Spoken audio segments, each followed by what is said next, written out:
good to see everyone. I love it. You're bringing energy. You're a last talk of the day. I was about to say, I feel like they're doing. I feel like it's planned, right? Like, it's been a lot of interviews. We got to get the energy back going. You know what? You're like a vitamin B12 shot. Yeah. Let's do it. I mean, it's so exciting. Blue Eye Samurai. I can't wait for people to see it. If we're not excited, what's the point of all this? Let's be honest. Have you gotten to see it yourself? I have, and it's incredible. And I have so many questions we're going to get into. Amber, I want to go back, though. I want to go back to the first conversation about Blue Eye Samurai. What is that like? The first kind of talks about creating the series. The very first conversation was when I texted Michael while he was out, and I noticed our baby had blue eyes. I'm like, oh my God, she has blue eyes. And he was like, okay, great. Yeah, what's the big deal about that? And I couldn't understand why he was not as excited as I was. And then, he came over and he's like, yeah, she's our little blue eye samurai. And we're like, oh, that. Yeah. And that was kind of the beginnings of it all. And, the conflicting feelings of why I should care if she had blue eyes and what it would be like to be an actual blue eye samurai. And Mike, would you say that those conversations were kind of like a year in the making before kind of did it go? Was it quick, the process of kind of developing this? That was like the early seedling of a conversation. Yeah. And we got into, we started learning about what was going on in the time period, the closed borders of Japan since 1633 for that period.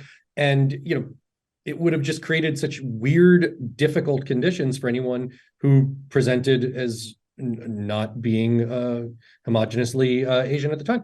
And we didn't know what to do with the story. We kept talking about it. It was just such this great idea of that person would be pretty fucking angry. I don't know if I'm supposed to curse on your side here, but I'm doing it. Curse away, absolutely. There it is. And but the long story short, because it is a very long story, is we loved this story and we knew so much about it, but we didn't know how to tell it, and we just couldn't imagine doing it in live action. And it wasn't until we just had this lightning strike of talking about and hearing about adult animation expanding. And as soon as I heard those words came out, we saw it. We knew what the show was, because everything we'd imagined, we could suddenly do. It wasn't like, all right, how do we take this great idea and sand it down to something that could actually be done on television? It was like, now we can do it all. Now we can be as ambitious as we want. Absolutely. It's interesting you mentioned the adult animation thing, Michael, because this is my next question. Amber, I'll start with you, but Michael, I would like your I'd like to pick your brain on this as well, because I do find it interesting. We're sitting. We're with you. I find it so interesting because a lot of shows, we watch them as a passive audience member. We come home from a long day at work or school, we order a pizza, we put it on in the background while we're on our phones, right? And that's kind of how I watch animation, Amber, growing up a lot too, right? But with a show like this, where the animation is so vivid, the storylines are so intense, there's so much going on, you have to pay attention. It's made for an active audience member. So I'm just curious, Amber, are you conscious of the audience member for the show like Blue Eye Samurai when you're making it specifically? When we originally, when we actually put pen to paper, we said we want it to be like Game of Thrones. Or something. We want it to be epic, and we want, when both of us watched Game of Thrones, we didn't know, maybe you did, I didn't know that it was going to be a fantasy, that it was going to be genre, and that there were going to actually be dragons when I first started watching it. And we wanted that audience, the ones who would normally maybe not tune into animation, to actually watch it and get engrossed in it and forget that they're watching animation. And to your point, to watch it actively, right? Yes. One of the things we would do is when we were looking at cuts, when we were in the editing process and making sure we had the story really tight, we would watch it, and I would put our phones. This is a good thing to do if you're ever cutting something. Put your phone within reach, and then see if your hand reaches for your phone by acting without realizing it. And I would watch Amber's hand, and I'm like, if there's a scene and she unconsciously reaches for her phone, that means she's out of the story. I'm out of the story. We were trying to cut something and create a story that if someone was on their phone while watching it, they would have to rewind because they missed something that they wanted to know, not needed to know, they wanted to see. Oh, absolutely. I'm allowed sometimes to have my phone because I'm taking some notes a little bit, and sometimes notes app is that's dicey, but we'll allow it. Yeah, you'll allow it. If we either of us reach for our phone, I would mark that scene as still too fatty. I didn't have my phone with me when I was watching Blue Eye Samurai. No more fat. Pass the test. Pass test. Is it exciting, Amber, to work on a show like this where, you know, a lot of people that kind of consume content in this kind of genre of animation, geek culture, comic book culture, it's always been around, but like horror movies, I feel like there's been a real surge on appetite for the popularity of this content these days. Is it exciting to be able to work on a project at a time where there is a big appetite for content like this? Yes, absolutely. I mean, it's also, this is not like anything anybody's ever seen. And if you've seen it, don't tell me about it, because it feels very unique to me.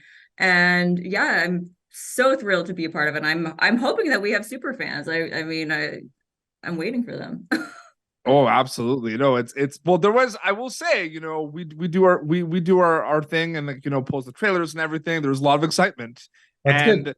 You know, there's so much content out there right now, and like it's so like, but I feel like with a lot of this with animation, like I'll ask someone about like 10 shows, you know, adult animation, anime, and they've watched it, like they hammer them all out. It's People love really animation, great. animation. Right. But you know, I will say this is a time where I see it, I feel it. People are always saying, I wish there was more original stuff out there.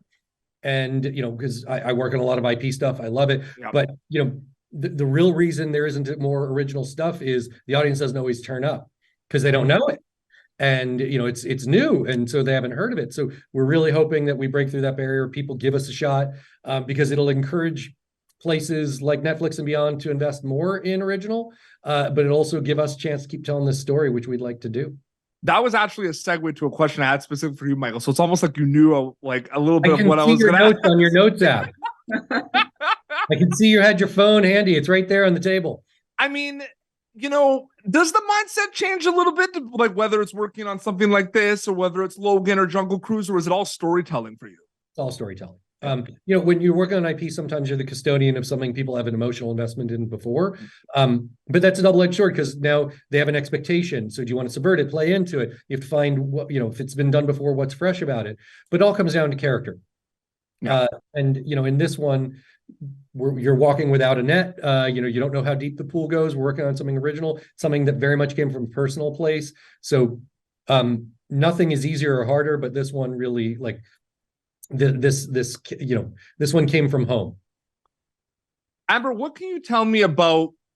I don't know how like involved, you know, you and Michael were with this. I don't know when this happened, but the voice cast for this is phenomenal. So I was just wondering, what was that kind of process like specifically with, you know, the casting and the conversations? Because it's amazing. Like, you just look at this list and it's like, oh my goodness, like, get this person, this person, and this person. It was very fun. And, you know, not from the early days of writing, like the big question, who's going to play Mizu? Like, this is going to be, who are we going to get to play this sort of gender bending mixed race character? And at the time we were watching Pen 15, which if you haven't seen it, you need to see it. It's Maya It's one of my favorite shows. I've seen it. I watch a lot of content. Good job. It's a good job. Good job. She's unbelievable, and she's hilarious, but she also brings a lot of emotional pain and I wouldn't call it self-loathing, but conflicting feelings about her identity in Pen 15. I'm like, that, you know, she can really bring something to this character. And, you know, we asked her. Yeah, we had a conversation with her who was talked about the role, and we couldn't say yes fast enough. Yeah. Please say. And then everybody, it was like a Christmas every day. Everybody said yes. I mean, our casting agents, Marjorie Simkin and Orly Sidowitz, you know, they just, you know, ask people and they said yes. And we, you know, we would talk to them. We'd say, here's who we're thinking. They'd say, let's start with that person. That person would say yes. And then we'd move on to the first. So it was very joyful. They were all so excited to come into our world, to pop into our dojo, and this show with so much Asian representation and telling this cultural tale that they enriched it so much. And we're just couldn't be more excited about it. I'm wondering if you heard this before, because there's an unsung hero, Blue Eye Samurai, in my opinion, and that is the sound of this show is so amazing. And like, I that was one thing that kind of stood out, to be honest with you. Just like the sound and the effects, the swords, like that was something that was like, oh, man. Like, thank you so much. It's something we really curated. Everything about this show was really, boutique and bespoke. It starts with music. Amy Doherty, our composer, who's brilliant and created a world from the minute she gave us her first suite of the show. We just felt it and knew the world was going to feel real. And then we worked with Paul Otteson and Myron Natenga, who are, multi-Academy Award winning sound designers, mixers, who created the sounds of the, everything from what is the sound of the meteor to Mizu's swords being special. Fight sounds matter. You feel it differently. And we wanted it, how is it going to feel familiar and different? And also, just the basic storytelling, like so much of storytelling goes into the sound mix. It also helps, our partners at Netflix understood that needed, the time and resources, like to make that we weren't going to, that this wasn't the same as just some animation, which really just gets the voices and that's kind of it. We brought in, this was coming from the live action background and knowing that that's where you're really going to tell a lot of your story. So thank you for noticing. Give all that team a shout out. They're amazing. Well, that is something too. Like one of my favorite things is like going to the movie theater and going to see like a horror movie. The sound, it does like it really does. We got to know if you loved it. How did you watch the show? Were you wearing headphones? Do you have a good sound system? I had a good sound system. I watched it on the big TV, a good sound system, Bose, and everything. So I had the whole experience, and I really can't wait for people to see Blue Eye Samurai November 3rd, streaming worldwide on Netflix. Amber, Michael, it's an honor and privilege to speak with both of you. Thank you so much for your time. Thank you for your energy. Absolutely. Thank you. November 3rd. Thank you. Thank you. Thanks. Thank you for tuning in to Popternative. Make sure to check out our past episodes of Popternative on YouTube. This has been an Autograph Communications production.